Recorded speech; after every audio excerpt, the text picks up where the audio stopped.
Ako ang inyong Lolo Pael at ito ang aking kwento. Mag-aalas 5 ng hapon habang nag-aayos si Melchora ng sarili sa salamin ay dinig na dinig niya mula sa labas ng bahay ang hagalpakan ng tawa ng kanyang Kuya Aquino pati ng mga kaibigan nitong sina Andres, Bonifacio at Pepe. Nagiinuman kasi ang apat dahil malaki ang kinita nila sa pangangahoy nung araw na yon. Sa kanilang lugar, ang pangangahoy ay ang isa sa kabuhayan ng mga kalalakihan at totoong maaari kang kumita ng malaki rito subalit bihira lang ang gumagawa sa kanila dahil maraming takot na pumasok sa masukal na gubat at kabundukan. Kahit sibilisado na ang mga tao ay hindi pa rin nawawala ang paniniwala nila lalo na pagdating sa kwentong probinsya katulad ng engkanto, maligno, elemento, lamang lupa, mangkukulam, aswang at kung ano-ano pa.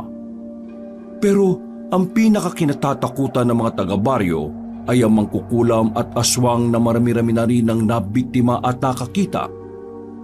Kaya bilib din si Melchora sa kanyang kuya at sa mga kaibigan nito dahil napakatapang nila na kahit apat lang ay pinapasok pa rin nila ang masukal na kagubatang nasa gilid ng baryo. Pagkatapos pagmasdahan ng sariling refleksyon sa salamin, ay pasimpleng dumungaw sa bintana ang morenang dalaga at pinagmasdan ang mga nag-iinuman. Naku, paano kaya ako dito makakalabas? Doon pa sila mismo sa harap ng gate nag-inuman. Ay, bahala na. Papayagan naman ako ni kuya niyan. Dinouble check niya ulit ang sarili sa salamin at nang masigurong presentable na ay lumabas na siya ng bahay subalit sa pintuan pa lang ay napatingin na kagad sa kanya ang Kuya Aquino niya. Oh, bis na bis ka bunso. Saan ang punta mo? Pupunta lang po kami ni Lumen sa peryahan sa bayan, kuya. Pupunta kayo sa bayan? Mag-aalas 5 na ng hapon? Naku, gagabi na kayo nung uwi. Kasama naman kuya si Tatay Edmond, saka Nanay Lolit. Gamit namin yung tricycle nila. Ah, mabuti naman kung ganun. Pagdating mo naman doon, huwag ka nang kung saan-saan pa magpunta ha. Dumikit ka lang lagi kina Tay Edmond. Huwag ka magpasaway sa mga yon at nakakaya dahil sinama ka na nga lang nila. Alam ko naman yun, kuya. Tama sinabi ni Kuya Aquino mo. Delikado na ngayon ang panahon dahil nababalita yung mga aswang eh. Bumababa na rin sa bayan para makapambiktima. Meron pa nga ako nabalita na mga manyakis na aswang eh. Ginagaasa muna nila ang biktima tapos saka nila pinagpipiestahan. Nang marinig yun ng dalaga, hindi man niya ipinahalata ay talagang nangilabot siya at nagtayuan ng mga balahibo niya sa braso at batok. Subalit napawi lang kagad yun na makita niyang nagtawanan sina Kuya Aquino, Bonifacio at Pepe. Langya ka pre, saan mo naman napulot ang kwento na yun ha? Ayos din ha. Pati ang aswang nagle-level up na rin ha. Hindi na lang sila nangangain ng tao. Nanggagahasa pa. Pasaway ka talaga oh. Gago, seryoso. Totoo mga sinabi ko. Si Manay Linda, yung number 1 na chismosa sa talipapa, yun ang nagsabi sa akin. Eh yung mga sinasabi nun, totoo naman karamihan eh at hindi lang chismis. Mas mabuti nang maging maingat. Bahala ka na nga dyan. Oh, Melchora, may pera ka ba? Meron pa naman.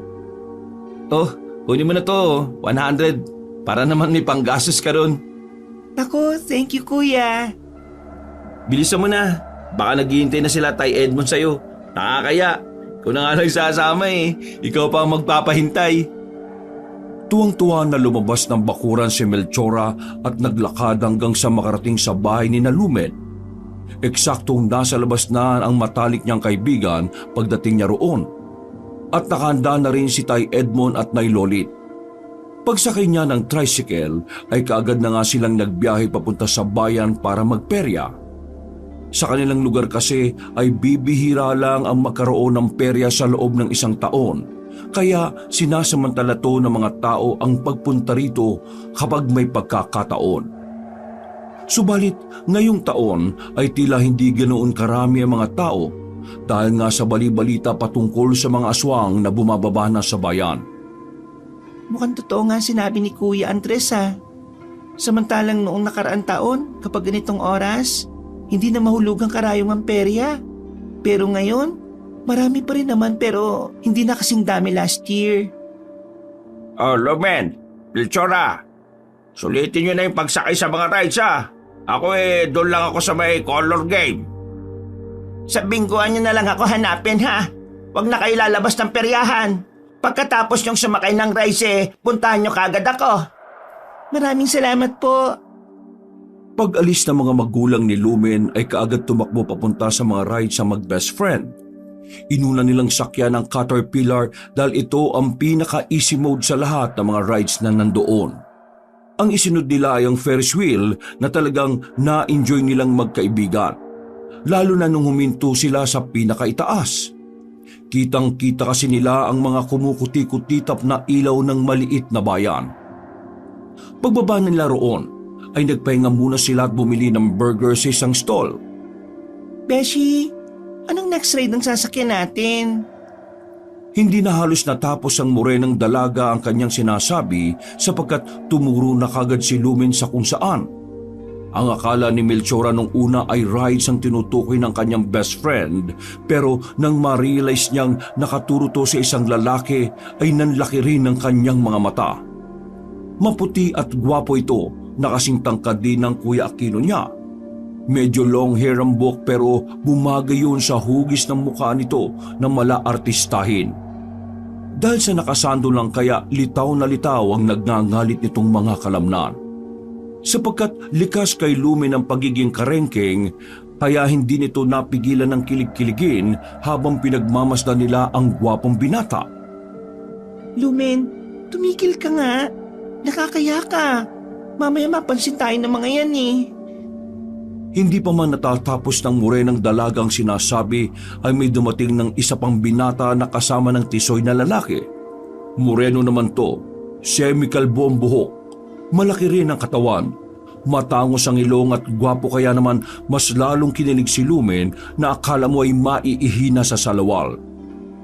Natigilan na lang sila pareho nang makitang nakatingin na rin sa kanila ang dalawang gwapong lalaki. At dahil sa hiya kaya hinatak na lang ni Melchora ang best friend hanggang sa makapunta sila sa bagong rides ng perya, ang tinatawag na octopus. Ganun na lang ang gulat nilang dalawa sapagkat matindi pala ang rides na yon. Kaya naman tili sila ng tili pareho. Pagkababa ay halos masuka-suka si Lumen at sinisisi siya kung bakit sumakay doon. Ikaw naman kasi, kung di ka ba naman obvious na nakatingin doon sa mga gwapo, hindi tayo mapupunta rito. Napatingin din tuloy sa atin yung mga yun. Nakakaya talaga yung kalandian mo. Pagkatapos noon ay nagtungo na ang dalawa sa pinakababorito nila na walang iba kundi ang horror house.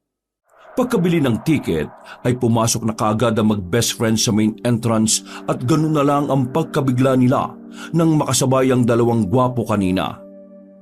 Namukhaan sila ng mga ito dahil sa karengking na si Lumen. Nahiya naman si Melchora kaya aayain na muna sana niya ang best friend na sa susunod na batch na lang sila. Pero biglang nagsalita ang binatang tisoy. Hello, dalawang magagandang dilag. Hello? Napaiwas ng tingin ng morenang dalaga sapagkat nakakabighani ang itsura ng lalaki. Si Lumen naman ay parang tangang hindi maiwaksi ang ngiti habang kinikilig-kilig at pasimpleng kinukurot-kurot ang kaibigan. Huwag kayong mag-alala. Pagdating sa loob, kaming bahala sa inyo ng pinsan ko si Alfred. Ipagtatanggol namin kayo, pangako. Huwag kang masyadong eksayerado, Vargas. Huwag nating maliitin ang kakayahan ng mga kababaihan, no? Pero tama ang pinsan ko. Mabutit kami ang nakasabay niyong pumasok sa horror house. Salamat. Sige, mauna na kami sa loob. Ano nga palang pangalan mo? Ako si Alfred at itong semi-kalbo kong pinsan si Vargas. Melchora, ito naman si Lumen. Sige na, maiwan na namin kayo. Hinatak na kaagad ng morenang dalaga ang kanyang best friend na kilig pa rin matapos makilala ang dalawang binatang naggagwapuhan. Si Melchora na aminadong natitipuan niya rin ang tisoy na si Alfred pero kahit papaano ay nagpapakipot pa sapagkat hindi naman siya katulad ng haliparot niyang best friend. Pagkalabas nila ay todo pasasalamat talaga ni Lumen lalo na kay Vargas. Nag-thank you rin naman si Melchora pero hindi masyadong in-entertain ng mga binata sapagkat estranghero pa rin naman to na ngayon lang nila nakilala. Gusto pa nga sana ng malanding si Lumen na makipagkwentuhan kina Alfred at Vargas pero nagsabi ng dalawa na meron pa silang importanteng lakad. At dahil wala na rin namang halos pera ang dalawang dalaga kaya hinanap na lang din nila si Nanay Lolit na nakapwesto sa bingguhan. Pasado alas 8:30 ng gabi ay nagkayayaan na mag-best friend na magbanyo. Mabuti na lang ay meron sa loob ng peryahan pero merong bayad. Habang nakapila sila ay may 3 kalalakiang lasing ang lumapit. Amoy na amoy ang ala kaya napatra sa mag-best friend. Hinipuan ng isa si Lumen kaya napasigaw ang dalaga. At sa galit naman ni Melchora ay sinampal niya ng ubod lakas ang lalaking lasing. Dahil doon ay nagkaroon ng komosyon. Mabuti na lang ay nakita ni Tatay Edgar ang nangyari kaya agad niyang sinaklolohan ang mag-best friend. Ang agago kayo Etong sa inyo! Isa-isa niyang ginulpi ang mga lasing hanggang sa dumating ang mga pulis na nagpapatrol na kaagad hinuli ang mga may sala. Dahil din tuloy sa pangyayari ay maaga silang umuwi ng bahay pero nagpapasalamat na rin ang mag-best friend sapagkat nahuli kaagad ang mga manyakis na lasinggero. Tay Edmond, Nay Lolit, thank you po dahil sinama niyo kami sa perya. Lumen, Beshi, thank you so much. Ay, salamat din, Neng. Mag-iingat ka dyan Hindi na kita maihahatid. Naku, ayos lang po. Ang lapit-lapit na lang naman ang bahay namin dito Thank you po ulit. Hay, mag-iingat ka, Melchora. Nang makapagpaalam na ay kaagad siyang naglakad pa uwi ng bahay hanggang sa mapadaan siya sa madilim na iskinita. Ano ba yan? Hindi pa rin pala naayos ang poste rito. Nakakatakot naman tuloy dumaan. Nagmadali na siya sa paglalakad hanggang sa nauwi na sa marahang pagtakbo. Eksakto na ba na biglang umihip ang malamig na simoy ng hangin. At dahil mapuno sa area na yon, kaya naman rinig na rinig niya ang ugong ng mga puno na parabang nagsasayawan. Nang dumampi na sa kanyang balat ang malamig na hangin, ay napayaka pa siya sa sarili kaya mas binilisan pa niya ang pagtakbo hanggang sa makarinig siya ng alulong ng aso mula sa hindi kalayuan. Dahil doon ay mabilis na gumapang ang matinding kilabot sa buo niyang pagkatao. Kaya mas pinaspasan niya pa hanggang sa meron siyang maaninag sa dulo ng madilim na iskinita. Saglit siyang napahinto nang makita ang kung sino man na naroon na parang hindi normal kung maglakad. At dahil sa isang babaeng malawak ang imahinasyon at matatakotin, ay nakaisip kagad siya ng hindi maganda. Walang ano-ano ay bigla na lang sumagi sa isipan niya ang sinabi kanina ni Kuya Andres bago siya magpunta sa perya. Tama sinabi ni Kuya Aquino mo. Delikado na ngayon ang panahon dahil nababalita ng mga aswang bumababa na rin sa bayan para makapambiktima. Meron pa nga ako nabalitaan ng mga manyakis na aswang. Ginagahasa muna nila ang biktima tapos sa kanila pinagpipiestahan. Mas trumipli tuloy ang takot na nararamdaman niya kaya napatras siya habang napapasign of the cross. Lloyd, tulungan niyo po ako. Hindi pa natatapos ng morenang dalaga ang pagsasalita nang marinig niyang sumuka ang kung sino mang nasa pinakadulo ng eskinita. Naningkit ang kanyang mga mata habang pinagmamasdan ng taong naroon hanggang sa makilala na nga niya ito. Kuya Andres? Nilapitan niya kaagad ang malusog na lalaki at saka hinagod ang likod nito. Kuya Andres, ayos ka lang ba? Mukhang marami kayong nainom ng kuya ko Nandiyan ka na pala, Melchora. Naku, nakakayat nakita mo pa ako sumusuka. Talagang ngayon ka pa nahiya, Kuya Andres? Halos araw-araw kang ang nasa bahay Dapat doon ka na natulog sa bahay, Kuya. Ano, kaya mo pa bang umuwi sa inyo? Kapag Di ako umuwi. Baka sugurin na ako ng misis kong dragon eh. Uy, sige na, umuwi ka na. Delikado ka rito sa labas. Kapag ganitong oras, nagpapahulas lang ako ng tama ng alak. Sige kuya, mag-iingat ka rin po Pinagmasdan niya muna si Andres na pasuray-suray sa paglalakad. At nang makalayo na to ay saka siya naman nagpatuloy ng paglalakad pauwi ng bahay. Wala nang nagiinom pagpasok niya ng bakuran. Pero ang mga kalat ay naroon pa rin kaya ikinandado niya muna ang gate bago iligpit ang mga kalat sa labas. Pinagpatong-patong niya ang mga upuan at winalis ang mga kalat. Pagkatapos ay sa kanya sinalansa ng mga plato at binitbit. Papasok na sana siya sa loob ng bahay nang muli na namang humangin ng may kalakasan. Dahil doon ay napalingon siya sa mga punong nasa paligid ng bahay nila. Hindi niya maintindihan ang sarili kapag dati naman ay hindi siya natatakot kapag nasa loob mismo ng bakuran. Pero parang iba sa gabing ito. Habang pinagmamasdan ang mga punong sinasayaw ng hangin ay narinig na naman niyang umalulong ang aso dahilan upang muntik na niyang mabitiwan ang mga platong hawak.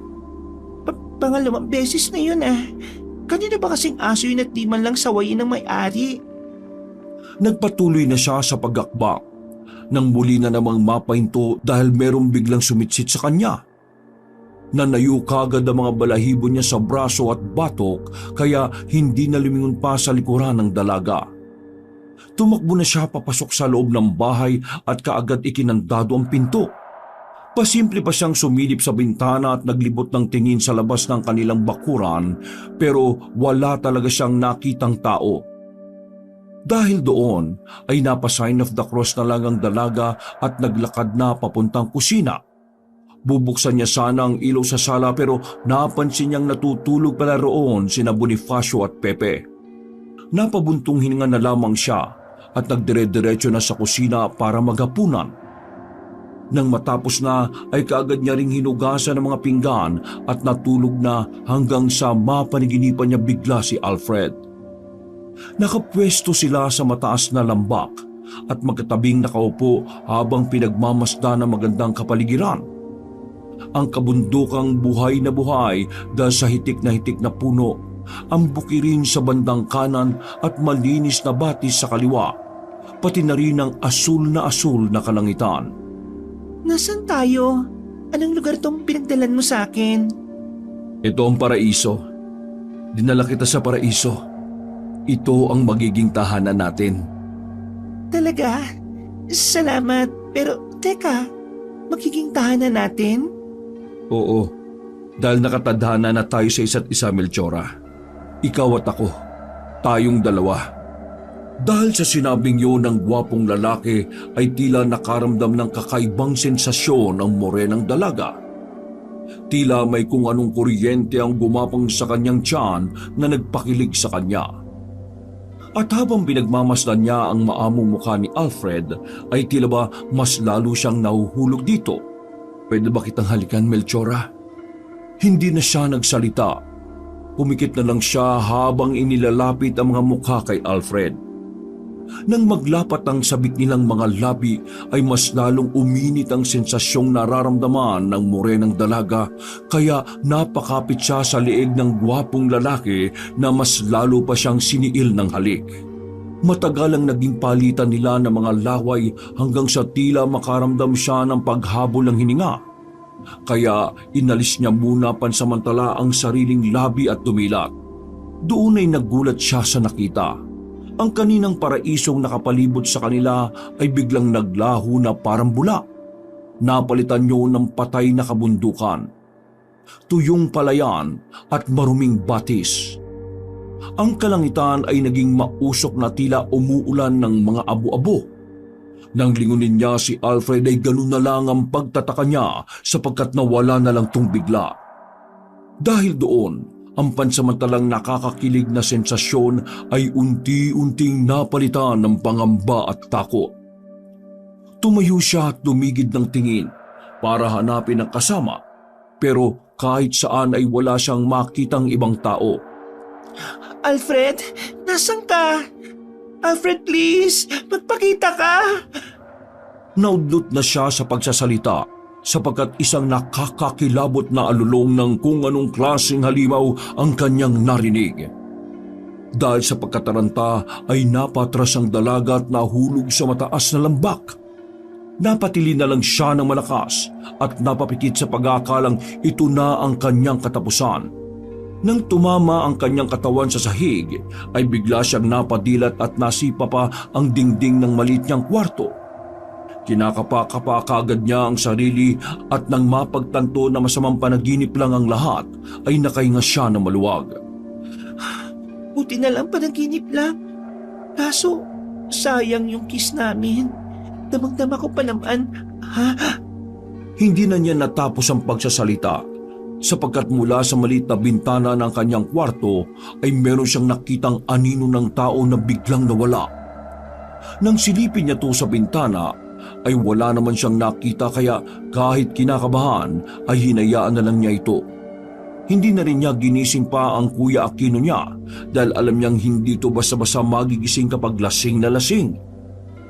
Mabuti na lang din ay nakabalik siya sa pagtulog kaya kahit papaano ay hindi naman na nakita ang ulo niya kinaumagahan. Ikinuwento niya kay Lumen ang tungkol sa kanyang napanaginipan at ganoon na lang din ang gulat niya nang magkwento ang matalik na kaibigan. Napanaginipan din daw kasi nito si Vargas pero kumpara sa kanya walang pangit na senaryo. Dinala raw umano si Lumen sa isang napakagandang lugar at doon pinakasalan. Napangiwi na lang si Melchora nang pinapakinggan ang pagkukwento ng matalik niyang kaibigan habang kinikilig-kilig pa. Ipinagpatuloy nila ang pagkukwentuhan habang papunta ng talipapa hanggang sa hindi inaasahang makita nila roon ang magpinsang Alfred at Vargas. Kitang-kita na naman ang pagkakilig ni Lumen nang maaninag ang dalawang nagwagwapuhang lalaki. Dahil doon ay napansin din tuloy kaagad sila ng mga tao. Uy, kayo yung sa horror host, di ba? Oo. Anong ginagawa niya rito? Malamang, mamamalengke. De, biro lang. Malapit lang ba kayo rito? Oo. Tara, sabay-sabay na tayo mamalengke. Hindi na nagawang tumanggi pa ni Melchora sapagkat pasimple siyang kinurot-kurot ni Lumen sa tagiliran. Para tuloy silang magpa-partner na namamalengke kaya tuwang-tuwa ang kanyang best friend. Nag-enjoy din naman si Melchora pero hindi niya ito ipinapahalata dahil nahihiya rin talaga siya. Salamat sa inyo, Melchora at Lumen. Buti na lang kasama namin kayo rito sa talipapa. Hindi kasi namin kabisado dahil medyo bago-bago lang kami. O tara, uwi na ba kayo? Gusto niyo bang ihatid na namin kayo? Ay, nako, hindi na. Salamat sa offer. Kaya na namin ni Lumen umuwi. Sayang naman pero sige, kayong bahala. Sana makita pa tayo ulit, no? Sana nga. Alam ko na. Bakit hindi na lang tayo magkita-kita bukas sa peryahan? Total Sabado naman yun eh. Ano, deal? Tumingin muna ang morenang dalaga sa kanyang best friend na sumang-ayong kaagad kahit na siya ay nag-aalangan pa. Sa huli tuloy ay wala nang nagawa si Melchora kundi ang sumang-ayon na lang din. Sige, no problem. Kita-kits na lang bukas. Yun. Salamat at pumayag ka, Melchora. Siguradong mag-i-enjoy kayo bukas, promise. Thank you. O paano, aalis na kami Habang pauwi sila, ay kilig na naman si Lumen na akala mo ay maiihi sa salawal sa sobrang pagka-excite. Nagkwento pa to na magbibihis daw siya ng magandang damit dahil date ang mangyayari. Medyo kinilig din si Melchora nang maisip ang tungkol doon sapagkat kahit sino namang babae na kapag idinedate ng mga nagugwapuhang mga lalaki ay tsak nakikiligin din talaga. Pagka-uwi ng bahay ay masayang nagluto ng hapunan ng morenang dalaga. Ganadong-ganado siya dahil sa nangyari kanina. At dahil doon ay ang dami niya tuloy nagawa habang iniisip ang susuotin para bukas. At mabilis na lumipas ang oras. Pagkatapos magapunan, maghugas sa mga pinagkainan at maghilamos ng katawan, ay nagtungo na siya sa kwarto para matulog. Subalit dahil sa pagka-excite ay hindi na rin siya kaagad dinalo ng antok. Iba-iba kasi ang tumatakbo sa kanyang isip na siyang nagpapakilig sa kanyang sarili. Nang makatulog siya ay napanaginipan na naman niya ang kaparehong pangyayari nung gabi.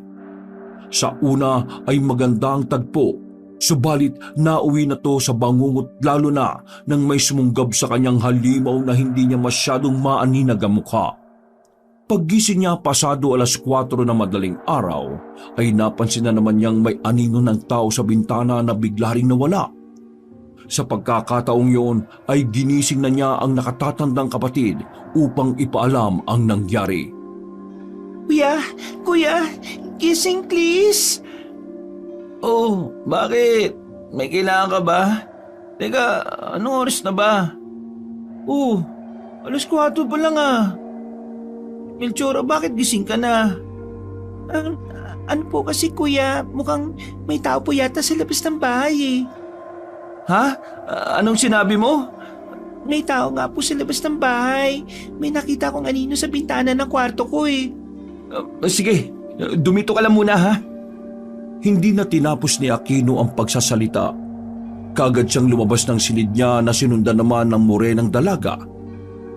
Pagkakuha ng maskuladong binata sa mahabang taga, ay dali-dali itong lumabas ng bahay at saka umikot papunta sa bintana ng kwarto ng nakababata niyang kapatid. Hindi na nakita pa ni Melchora ang mga nangyari pero narinig niya ang kuya na sumisigaw habang hinahampas-hampas ang taga sa bakod nilang gawa sa kawayan. Hoy! Ikaw! Kung sino ka mang hinayupak ang nambuboso sa kapatid ko! Siguraduhin mo lang na hindi ka magpapakita sa akin ha! Kung hindi, matitikman mo tong taga ko! Ibabaon ko to sa tiyan mo! Hayop ka! Kuya, tama na yan. Tara na rito sa loob. Mga hayop kayo! Huwag kami! Huwag na huwag ang kapatid ko dahil hindi ko kayo sasantuin kahit ilan pa kayo! Dahil sa nangyaring yon, ay matagal ulit bago nakatulog ang magkapatid. Kinaumagahan, pagdating ni na Andres, Bonifacio at Pepe roon, ay naikwento nga nila ang tungkol sa taong tila namboboso kay Melchora. Ako, tol. Baka yan na nga yung sinasabi kong aswang na manyakis. Sabi ko naman sa inyo nung nakaraan, di ba? Ayaw niyo maniwala sa akin eh. Napagkwentuhan lang namin kagabi ng misis ko. Sabi raw sa kanya ni Manay Linda, may nabiktima na naman daw yung aswang sa bayan. Grabe raw ang kinahinatnan ng babae. Kasi wakwak ang katawan at walang natira sa laman loob. As in, sinilat ng aswang. Ang masaklap, nung lumabas ang autopsy report sinasabing ginahasa nga raw muna yung babae bago lantakan. Paano naman nila nalaman, Kuya Andres, na gawa talaga yun ng aswang na manyakis? At saka, paano po nila nasabing manyakis talaga? May isang babaeng bulag na naging biktima na nakatakas. Yun nga lang hindi naman niya masabi sa mga pulis kung ano ang itsura ng mga aswang dahil nga sa bulag. Ikinuwento niya kung paano niya narinig ang mga ginawa sa kasama niyang babae. Hindi niya raw matake, kaya nagtakip na lang siya ng tenga. Ibig sabihin hindi lang isa yung manyakis na aswang? Ganun na nga, tol. Ang sabi rin daw ng babaeng bulag hindi niya raw alam kung saan sila dinala. Himala na lang talaga yung nangyari nung nakatakas siya. Biruin mo yun, kung sino pa yung bulag, siya pa yung nakatakas.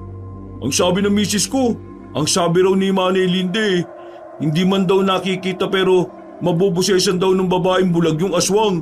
Kaya ngayon abala mga pulis sa pagtugis sa mga sinasabi mga aswang.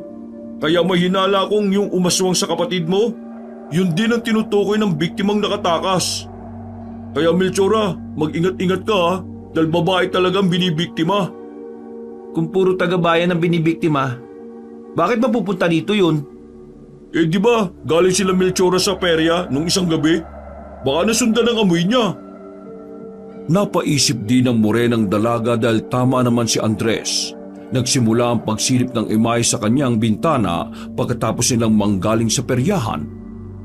Dahil tuloy doon ay nakaramdam siya ng takot pero hindi niya lang ipinahalata sapagkat ayaw niya mag-alala pa ng husto ang kanyang kuya. Melchora, wag ka muna magsasama sa perya-perya na yan ha. Magstay ka lang muna dito sa bahay at papuntahin mo na lang si Lumin dito. Kung totoo sinasabi ni Kuya Andres mo, delikado nga magpagabi ka sa labas. Ano, naiintindihan mo ba yung sinasabi ko? Opo, kuya. Mas mabuti na ang maging maingat. Kesa may mangyari pang hindi maganda. Tako, wag naman sana. Kapag nakakita ako ng aswang sa gubat mamaya, hindi talaga ako magdadalawang isip na managa. Mga perwisyo sila. Bakit ba nabubuhay yung mga katulad nila? O tara na tol, para maaga tayo makawi at hindi maiwang mag-isa tong kapatid mo rito. Melchora, aalis na kami ha. Yung bilin ko sa'yo ha, sundin mo at huwag matigas ang ulo mo para na rin yun sa'yo. Tama ang kuya mo, Melchora. Seryosohin mo to dahil kung ang mga pulis siniseryoso, ibig sabihin, totoo mga yon at hindi kwentong panakot lang. Oo, kuya. Ingat kayo sa lakad nyo. Pag-alis ni na Aquino, Andres, Bonifacio at Pepe ay napasimangot na lang ang morenang dalaga habang nag-aalmusal. Naisip niya kasing bigla ang lakad nila ni Lumen mamayang hapon. Naku, paano kaya to? Siguradong pagagalitan ako ni Kuya Aquino kapag umalis ako ng bahay. Gusto ko pa naman din makabanding yung magpinsang Alfred at Vargas. Gusto ko pang makilala ng lubos si Alfred dahil mukha naman silang mabubuting tao.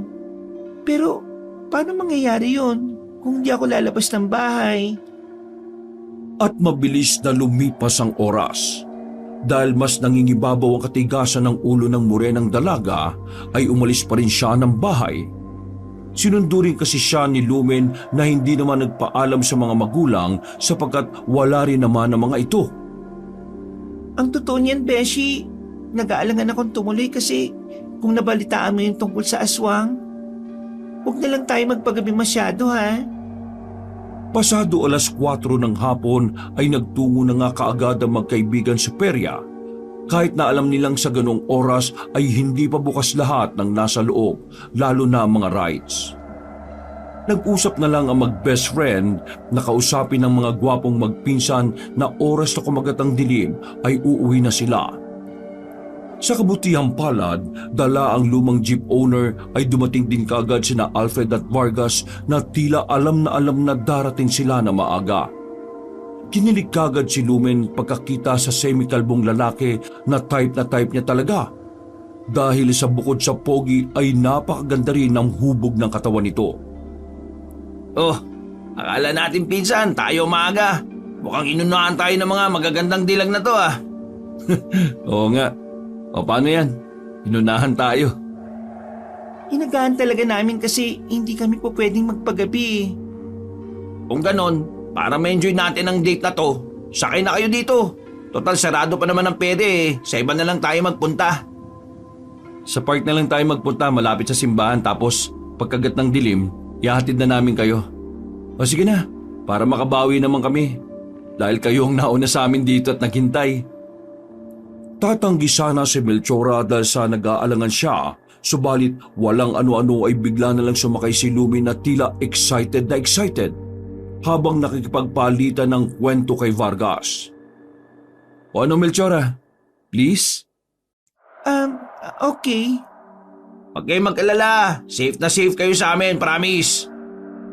Pagkasakay ni Melchora sa owner-type jeep, ay kaagad nagmaneho si Alfred at nagtungo sa parke na malapit lang din naman doon. Doon nga nila inaksaya ang oras para na rin makilala ang isa't isa. Nagkanya-kanya ang dalawang pares para magkaroon naman ng privacy. Si Lumen ay kasama si Vargas, habang si Melchora naman ay kasama naman si Alfred. Naiilang pa talaga ang morenang dalaga sapagkat ito ang unang pagkakataon niyang makipag-date. Kaya naman tahimik lang siya habang pinagmamasdan ang mangilang-ilang taong dumaraan sa harap nila. Ilan na nabilang mo ng mga dumaraan? Sira ka. Pasensya na. Hindi lang ako talaga sanay.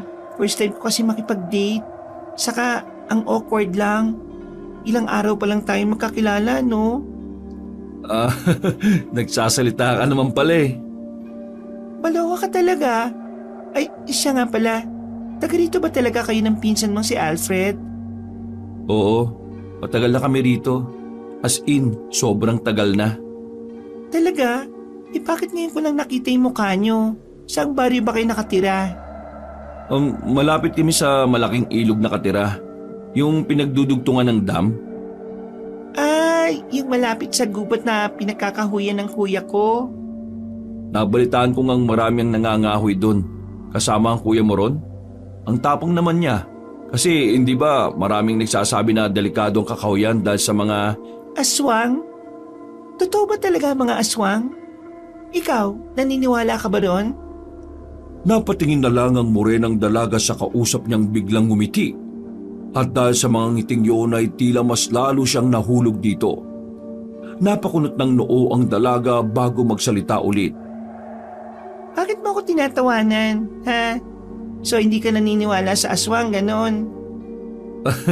Wala akong sinasabing hindi ako naniniwala ah. Alam ko naman yung mga ganyang tawa eh. Paano kung sabihin ko sa iyo na isa akong aswang, ha? Biglang natigilan si Melchora lalo na nang makitang seryosong nakatingin sa kanya si Alfred. Hindi niya alam kung bakit pero dahil sa mga sinabi nito ay bigla na lang siyang nakaramdam ng kakaibang kaba. Kaba na unti-unting nagpasilay ng takot sa buo niyang pagkatao. At habang magkatitigan sila, ay hindi niya rin mawari pero para bang nahihipnotismo siya sa mga tingin ng gwapong lalaki. Bigla na lang niyang hindi may kilo sa mga kamay ng walang ano-ano ay biglang tumawa ng malakas si Alfred. Nakakaliw ka naman. Parang pinaniniwalaan mo na kagad ang sinabi ko ah.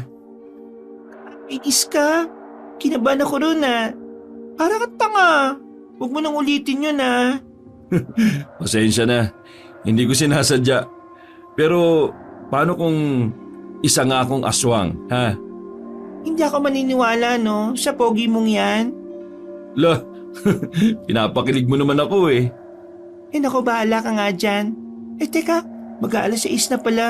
So paano, need na naming umuwi ni Lumen. Teka, nasa na ba yung dalawa?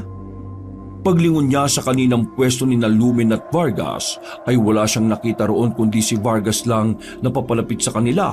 Dala ang 2 baso ng gulaman. Saan ang best friend ko? Nag-CR lang. Sabi niya kasi uuwi na raw kayo eh. Oh, uminom muna kayo nitong gulaman habang hinihintay siya. Kagad ngang inubos ng morenang dalaga ang nasabing gulaman at ang matapos na ay saka siya tumayo sa kinauupuan sapagkat napansin niyang halos wala ng tao sa parke. Nag-aalala rin kasi siya na mapapagalitan ng gusto ngayong alam niyang ganitong oras ay nakabalik na ng bahay ang kanyang Kuya Aquino. Oh, ba't ka tumayo ka agad? Okay ka lang? Pupuntahan ko muna si Lumen sa CR. Ang tagal niya kasi, kanina pa siya ron, di ba? Natigilan na siya sa pagsasalita matapos makaramdam ng pangmamanhid ng buong katawan. Nang lingunin niya ang 2 lalaki ay ganun na lang ang gulat niya nang makita si Vargas na nakangisi na habang si Alfred ay nakatingin lang sa kanya ng seryoso. Ano? Okay ka lang? Parang namamanhid ang katawan ko. Ganyan din ang sinabi ng best friend mo kanina. Nanlaki ang mga mata ni Melchora nang mapagtanto niya ang mga sinabi ni Vargas. Sinubukan niyang kumilos pero bigla na lang siyang natumba na kaagad na alalayan ni Alfred. Habang nakatingin siya sa magpinsan ay naalala niya ang kwento ni Andres tungkol sa mga aswang na manyakis. Kaya kung ano-ano na tuloy ang pumasok sa isip niya na mga bagay na hindi maganda. Sabi ko naman sa iyo, Melchora, aswang ako eh. May bago na naman tayong putahe, pinsan. Yun na ang huling narinig ni Melchora bago magdilim ang kanyang paningin at tuluyang mawala ng malay tao. Nagising na lang siya sa isang madilim na silid na ni katiting na liwanag ay hindi makapasok.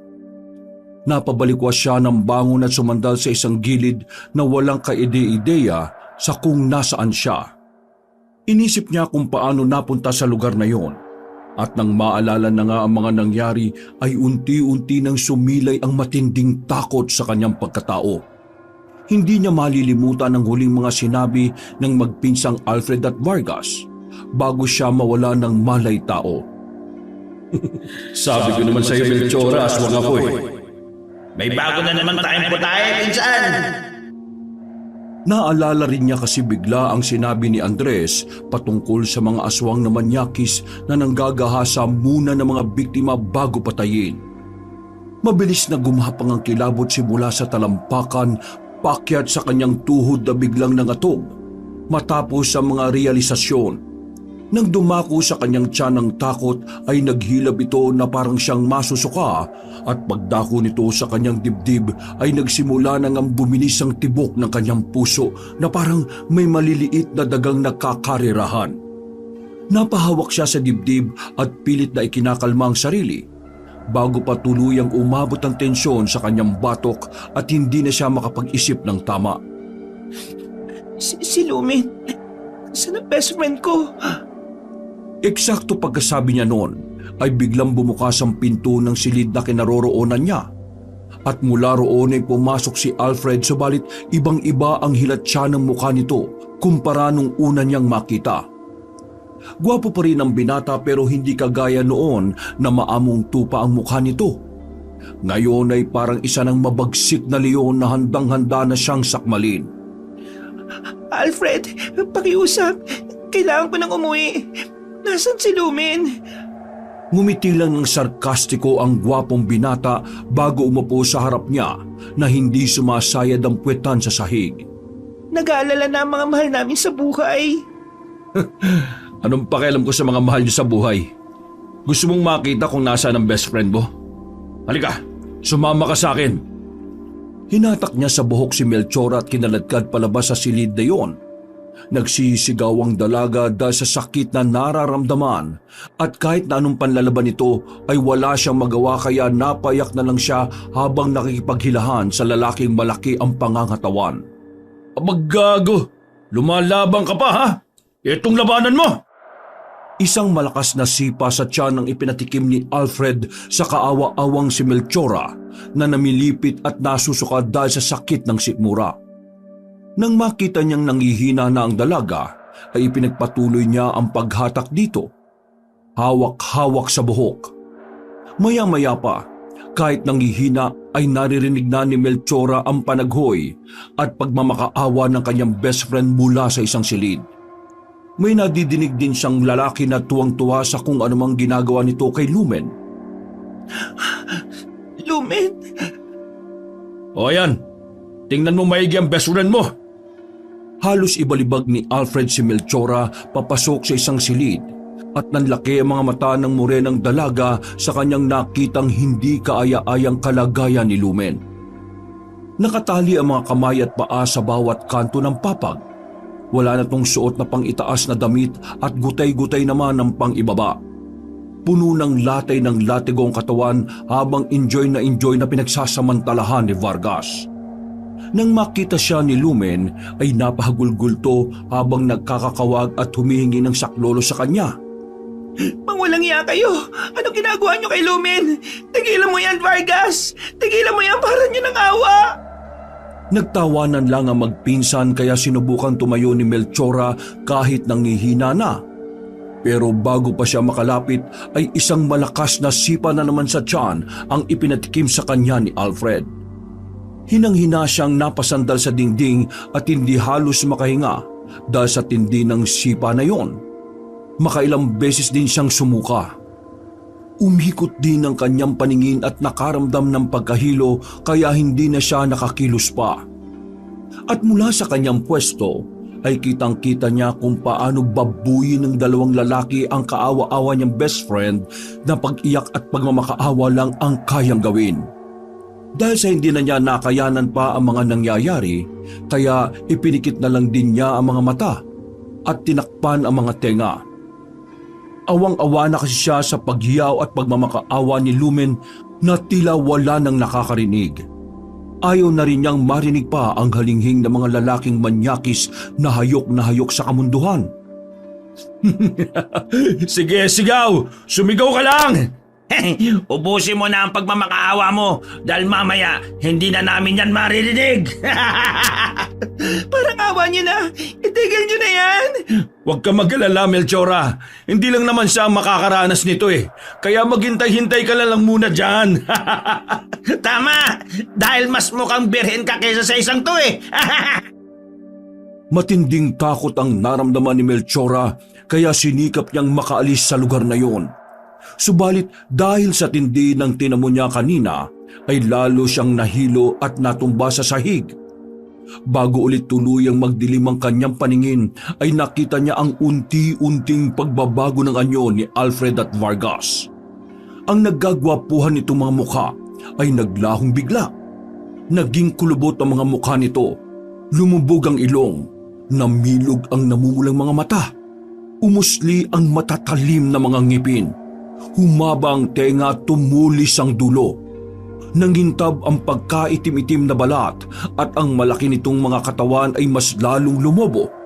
Dahil sa sobrang tensyon kaya hinayaan na lang ni Melchora ang sariling diwa na anurin sa kung saan.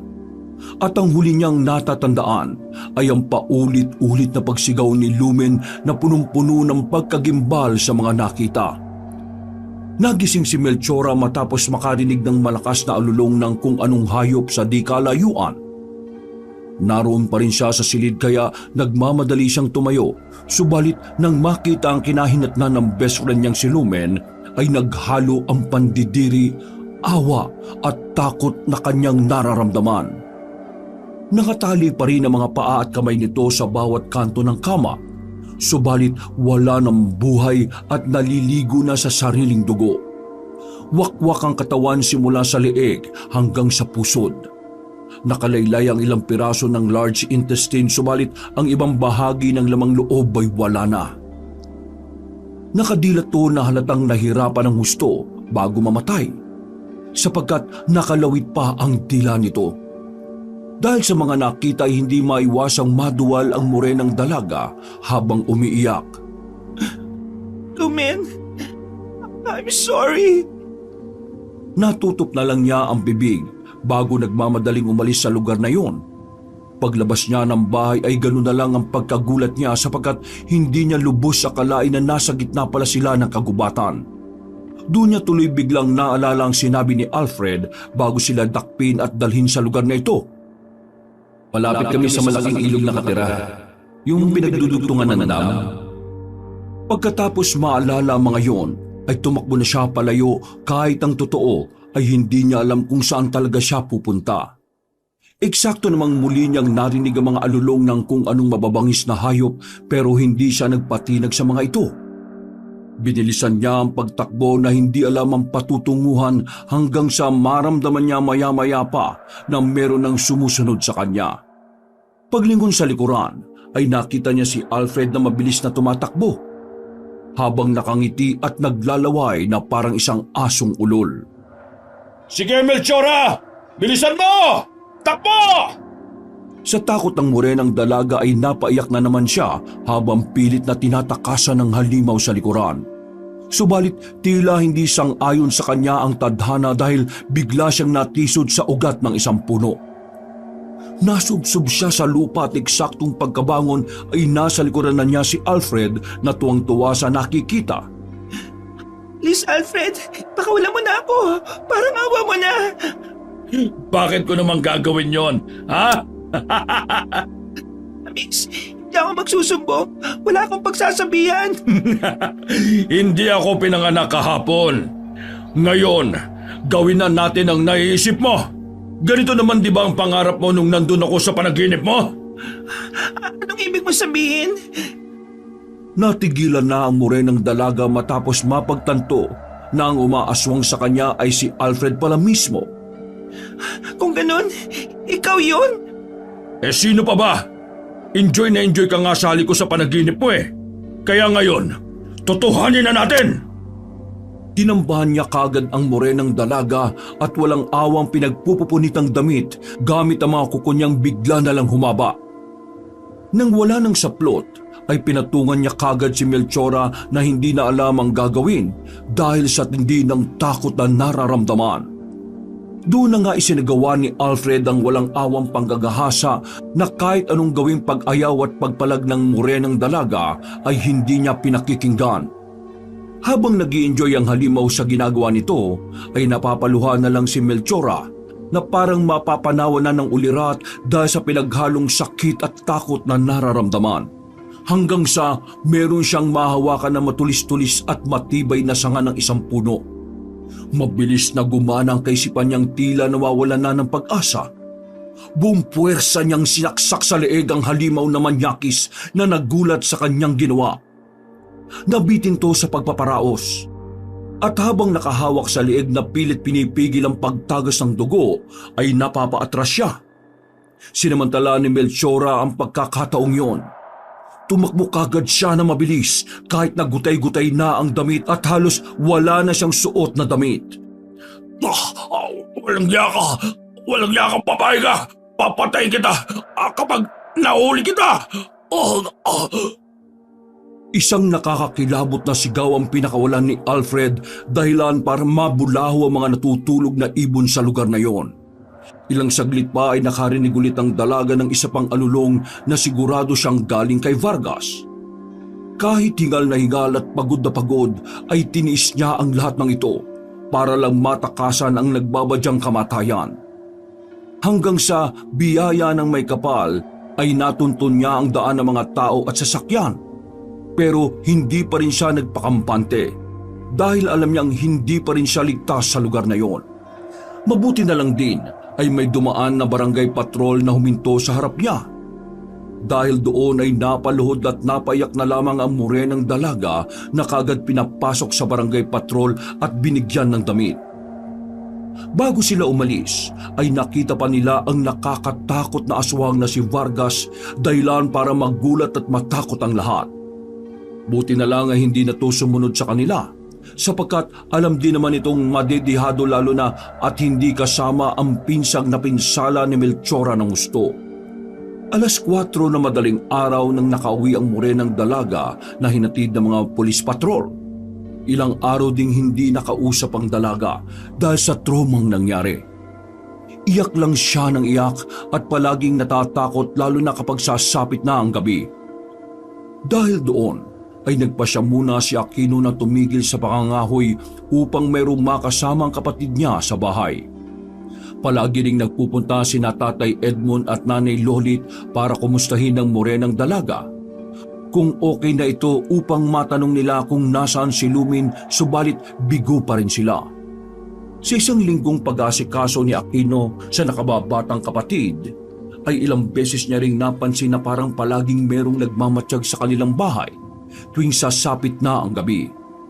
Kaya sinunod niya ang payo ng kaibigang si Andres na magsindi palagi ng goma bilang panlaban sa mga masasamang elementong paligid-ligid. Naging epektibo nga ang ginawa niya hanggang sa isang tanghali, eksaktong nag-uusap-usap sina Aquino, Andres, Bonifacio at Pepe kasama ang mag-asawang sina Tatay Edmond at Lolit nang biglang lumabas sa silid si Melchora. Pasensya na po kayo at natagalan ako sa pag-recover. Kung handa na po kayong malaman ang totoo, sasabihin ko na ang lahat. Nagkatinginan ng lahat at nagkanya-kanya ng pwesto para mapakinggan ang sasabihin ni Melchora. Ano nga bang nangyari? Saan ka nagpunta nung araw na yon? At sino kasama mo? Eneng, magkasama ba kayo ng bunso kong anak na si Lumen? Hanggang ngayon kasi hindi pa rin siya umuwi sa bahay. Pakiusap. Nasaan ang aming anak, Melchora? Umiyak lang ng umiyak si Melchora dahil sa tromang nangyari. Kaya naman pinainom kagad muna siya ng tubig ni Nanay Lolit. Nang mahimasmasan na, ay pinilit ng morenang dalaga na ikwento ang lahat sa taong kasama niya ngayon. Pasensya na po, Tay Edmond, Nay Lolit. Pero wala na po si Lumen. Pinatay na siya ng mga aswang. Diyos ko po, Edmond! Ang anak natin! Kuya Aquino, tama po si Kuya Andres na yung nangaaswang sa akin nung nakaraang araw, yung tinutukoy na aswang. Hindi lang po nila basta-basta pinatay si Lumen, kundi salitan nilang pinagsamantalahan. Kahit ako po, napagsamantalahan din pero nagawa kong masaksak sa liig yung isang aswang kaya nakatakas ako. Hanggang sa makita ako ng mga pulis patrol. Patawad po kung hindi ko nagawang mailigtas ang best friend ko mula sa mga hayop na yon. Mga hayop sila. Magbabayad sila sa ginawa nila sa bunso kong anak. Natigilan lang ang lahat nang biglang sapakin ni Aquino ang dingding matapos itong marinig ang mga sinabi ng nakababatang kapatid. Papatayin ko silang lahat! At demonyo sila! Mga manyakis na halimaw ang gumawa nito sa kapatid ko! Pumunta kayo mga demonyo kayo! Dala ng galit ay nagtungo ang maskuladong binata papunta sa kusina at kinuha ang mahaba nitong taga. Nang lalabas na ng bahay ay kaagad siyang pinigil ni na Andres Bonifacio at Pepe. Tol, teka lang, magbunos dili ka naman muna. Hindi natin alam kung nasan sila eh. Delikado ang gagawin mo, lalo na't wala kang plano. At kahit sabihin na natin na alam na ni Melchora ang pinagtataguan nila, mga aswang yun na kahit ang mga pulisi nahihirapan silang tugisin. Mahuhusay silang magtago. Wala kang pakialam. Hahanapin ko silang lahat kahit saan at tatantanin ko sila hanggang sa walang matira kahit kaluluwa nila. Hindi ako papayag sa mga ginawa nila sa ibang mga kababaihan, kay Lumen at sa kapatid ko. Abang sinabi ni Andres Aquino, huminahon muna tayong lahat. Masakit para sa akin na malaman ang kinahinatnan ng anak ko sa kamay ng mga walang awang aswang na yon. Pero kapag nagpadalos-dalos tayo, mauulit lang ang mga pangyayari. Kailangan nating umisip ng tamang plano. Dahil sa sinabing yun ng matandang lalaki ay kumalma kahit papaano ang sitwasyon nilang lahat. Bumalik sa pagkakaupo si Aquino at Andres habang si Melchora naman ay nakayakap lang sa umiiyak na si Nanay Lolit. Nakaisip na ako ng plano pero kung pahihintulutan yung magkapatid kailangan ko ng tulong mo, Melchora. Kahit ano pong tulong. Teka, Melchora, delikado. Bakit po kailangan pa ang kapatid ko dito? Ako na lang po. Dahil siya ang pakay ng mga aswang. Ipapain natin ang kapatid ko? Edmond, ano bang kaibahan ng yung sinasabi mo?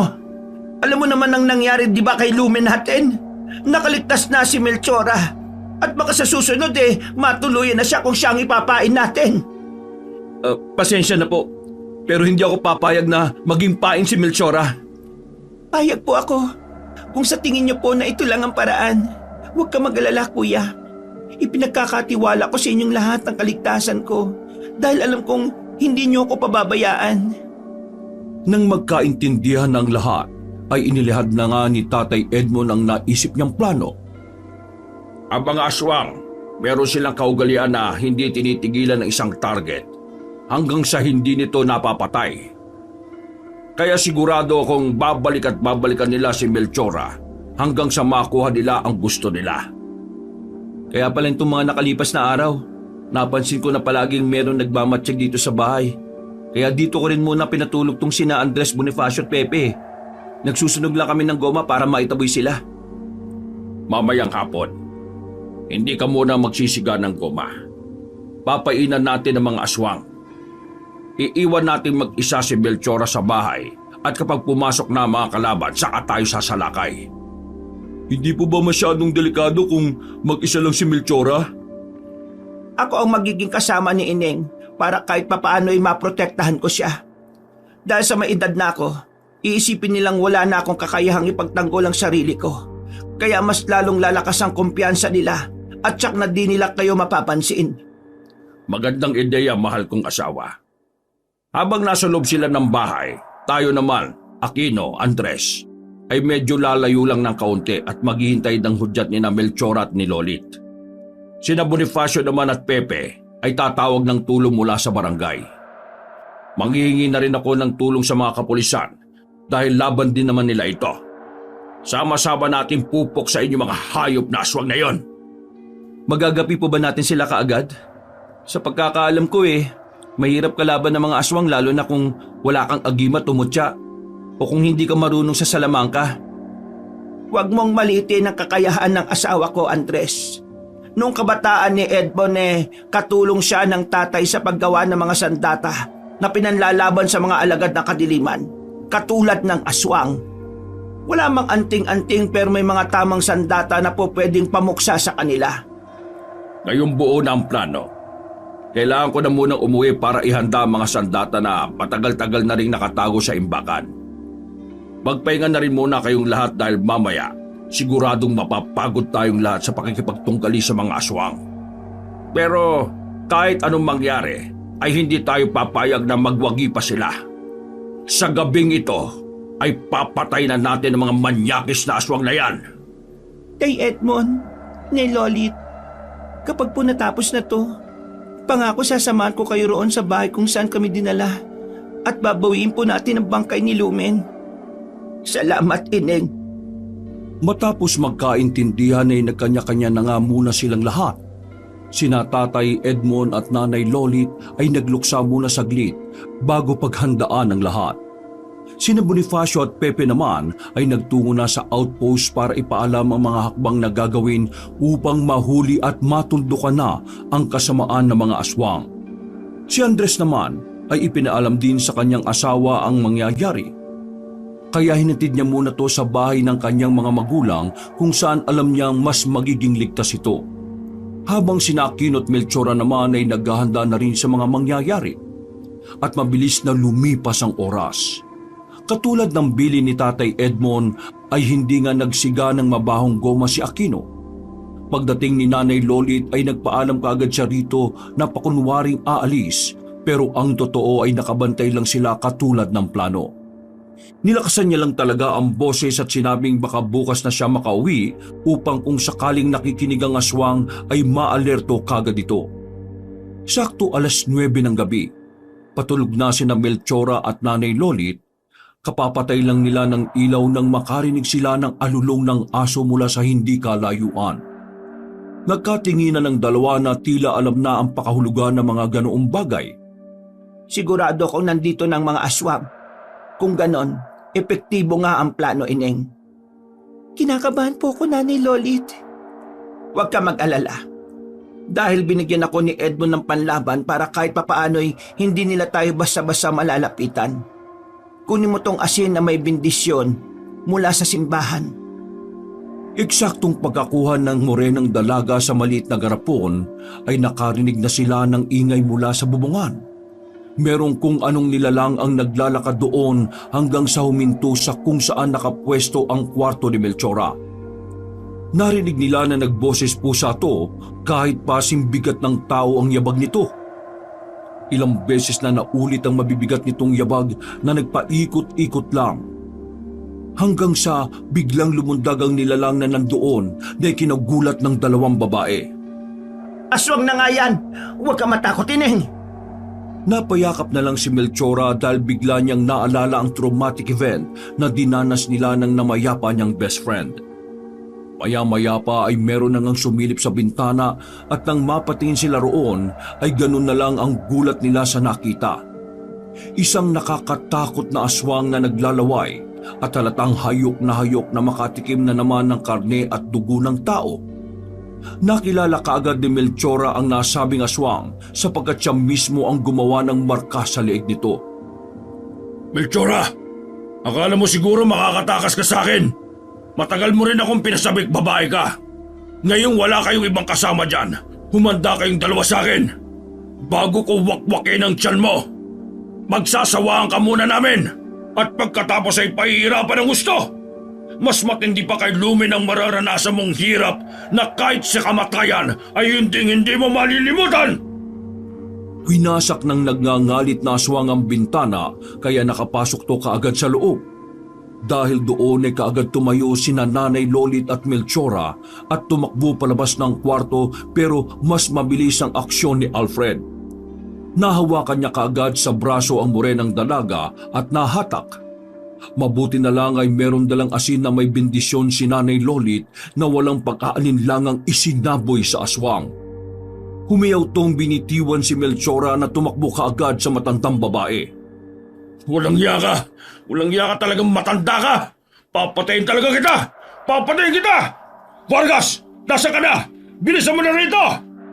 Bago pa niya matapos ang sinasabi ay narinig na niya ang pinsang aswang na umaatungal mula sa bubungan.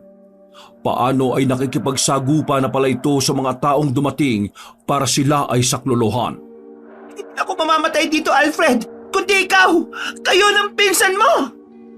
Isinaboy pa ng morenang dalaga ang hawak niyang asin na may bendisyon.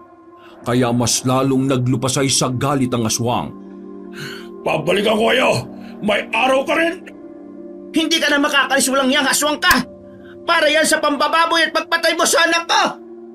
Mamamatay ka ng hayop ka! Sa takot ni Alfred sa mga isinaboy sa kanya, ay tumalon siya sa bintana para takasan ng dalawa. Subalit ganun na lang ang gulat niya nang makita na naroon pala sila Tatay Edmond, Aquino, Andres at iba pa. Nahuli na rin ang kanyang pinsan na nakakulong sa espesyal na net na ibinabad sa bawang at holy water, kaya hindi makapalag ang aswang. At sa bawat pagdampi sa katawan niya ng bahagi ng net ay umuusok yan ng husto na nagbibigay sa kanya ng matinding sakit. Mula sa bintana ay sinilip na lang ni Nan Melchora at Nanay Lolit ang mga sumunod na mangyayari. Umangil ng umangil si Alfred at pinilit pa rin ang sarili na makipaglaban habang nakatingin sa pinsan niyang halatang nahihirapan na ng gusto. Alfred, madali ka! Pakawalan mo ako rito! Pero sa halip na tulungan ng kanyang pinsan ay mas inuna niya ang sariling kapakanan dahil alam niyang dihado siya sa mga taong may kanya-kanyang sandata laban sa katulad niyang aswang. Sinubukan tumalon ni Alfred sa bubong at nagulat siya sapagkat nandun na pala sina Bonifacio at Pepe kasama ang ilang opisyal sa kanilang lugar. Hinagisan nila ang aswang ng benditadong asin na nang tumama sa mata ay paplakta itong nahulog sa sahig na kaagad din bumangon at umangil ng umangil sa galit. Walang iya ka kasi pinsan eh! Tulungan mo muna ako makawala rito! Manahimik ka! Wala akong pakialam sa'yo! Kasalanan mo yan! Tatakas ako rito mag-isa! Sinubukan nga niyang tumakas pero isang malakas na hagupit ng latigong buntot pagi ang lumatay sa kanyang dibdib at mukha. Napadapa at naglupasay sa sakit ang aswang na walang magawa kundi ang matakot sa kanyang kalagayan. Sa unang pagkakataon ni Alfred sa kanyang buhay ay nakaramdam siya ng kakaibang takot. Huwag niyong patatakasin ang mga walang yang aswang na yan! Dapat silang mamatay at pagbayaran nila ang ginawa nila sa aming mga kababaihan! Nang marinig yun ni Aquino ay hindi na niya napigilan ng sarili. Nilapitan niya ang nangihinang aswang at hinagupit ito ng hinagupit hanggang sa hindi niya ito makabangon at tila maghingalo na. Tumigil lang siya nang awatin ni Tatay Edmond at sabihing tama na dahil meron pa silang plano. Nang mahuli na ang dalawang aswang ay kaagad tong dinala sa plaza ng kanilang baryo. Sinunog nila ang mga ito ng buhay na todo pagmamakaawa habang unti-unting bumabalik sa mga kagwapuhang anyo na natupok din naman ng apoy kalaunan. Nabigyan nga ni Aquino ng hustisya ang nangyaring panggagahasa ng aswang sa kanyang kapatid. At nabigyan din ni Tatay Edmond ng hustisya ang ginawang pagpaslang at pagnagahasa ng mga aswang sa kanyang anak. At katulad ng sinabi ni Melchora, ilang araw ang nakalipas ay tinungo nila ang sinasabing tinitirhan ng magpinsang aswang na malapit sa malaking ilog. Nagkanda ligaw-ligaw pa sila dahil hindi rin kabisado ng morenang dalaga ang nasabing lugar. Nang matunton nila ang bahay ay kaagad silang pumasok sa loob at napatakip na lang sila ng ilong dahil sa kakaibang amoy. Pagdating nila sa kwarto ay meron silang nakitang kalansay na nakatali pa rin ng mga kamay at paa sa bawat kanto ng kama. Biglang naiyak si Melchora nang maalala nangyari nung gabing yon, kaya niyakap siya ng maigpit ng kanyang Kuya Aquino. Tay Edmond, Nay Lolit, kalansay po yan ni Lumen. Umiiyak na ang mag-asawa habang kinukuha ang mga kalansay at bago umalis ay sinunog nila ang buong bahay bilang mensahe sa iba pang aswang na humanda silang lahat sa oras na meron pa sila ulit gawin. 3 araw na binigyan ng formal na lamay ang kalansay ni Lumen at pagkatapos ay saka din ito binigyan ng maayos na libing. Nakakalungkot man ang nangyari ay nagpapasalamat pa rin silang lahat sapagkat sa wakas natuldukan na rin ang kasamaan ng mga aswang na nambibiktima ng mga kababaihan sa kanilang lugar. Naging payapa na ang buong baryo. Naging maayos ulit ang tulog ng lahat sapagkat alam nilang wala nang kahit na sinong gagambala pa sa kanila. Hindi na rin natatakot ang mga tao na lumabas tuwing gabi at magpunta ng perya o parke Lahat ay masayang masaya at malayang malaya na ulit sapagkat wala na ang nagbabadyang panganib.